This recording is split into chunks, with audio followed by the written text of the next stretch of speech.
Welcome to the latest video. I'm John, and today I want to take a look at CMRI again.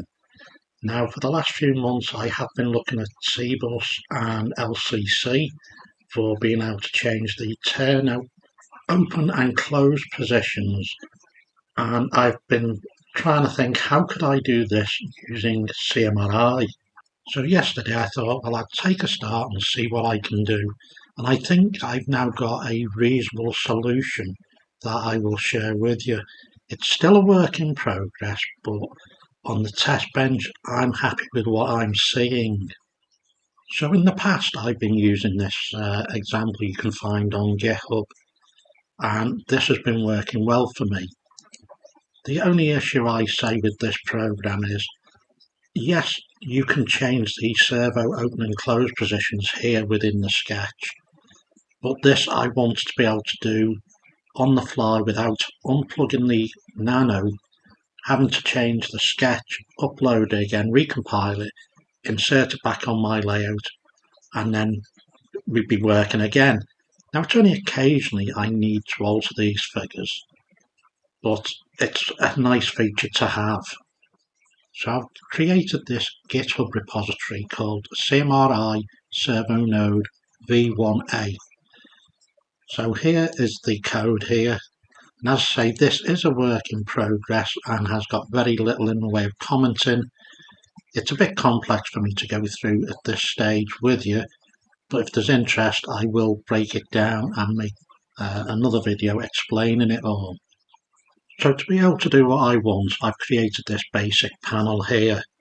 Now this is my servo that is attached to servo pin 3 on the Arduino Nano, and obviously when I click this, the servo will move between the positions I want. So what I'd like to be able to do is change the two end positions without having to disconnect the Arduino, and now we've got a way of doing this within JMRI with the screen I showed you a few minutes ago. So here you can see I've got 4 sensors on my display panel. Now these have been set up as momentary sensors that will trigger an output for the CMRI node. So if I click on the button here, you'll see it'll turn yellow for a split second. And that has now just sent a signal to my Arduino CMRI node, and it's moved the servo position 1 degree. So obviously I've got a closed plus, a closed minus, a thrown plus, and a thrown minus. And then if I bring the screen down, here you can see what I've had to set up. So here I've created 4 system sensors, and these obviously are not on the layout, and these sensors control these here. So for me to make this work, I've had to create light tables, and I've created 4 lights. Now, even though they're not lights, this is the only way at the moment I've been able to think of how I can get this to work. So I've got a light for T3 closed, plus, closed minus, thrown plus, thrown minus, and then here, if I click in edit, you can see, if I click here and edit, we get the option of control type. So I've set this to by timer on. You have a number of options available to you. The trigger sensor I've chosen from the list, and in this case close plus. Now here I've set a duration on time of milliseconds of 25 milliseconds. This I found is about right for what I'm doing at the moment on the test plant.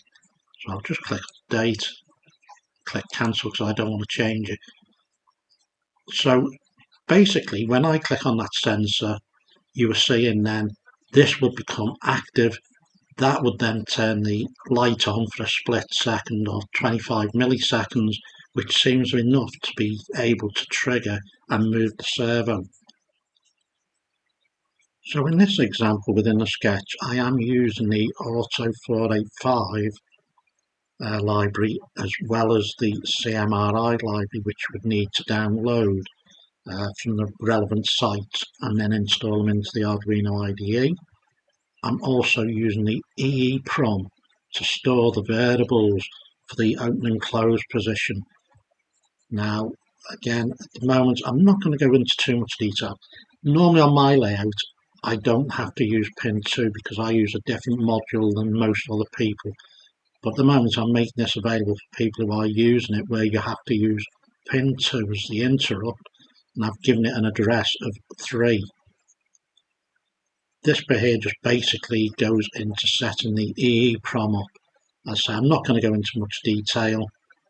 There's a couple of things here I think worthwhile just mentioning at the moment in this, that when I first set this up, the first time you do it, it will set the maximum closed and open positions to 85 and 90.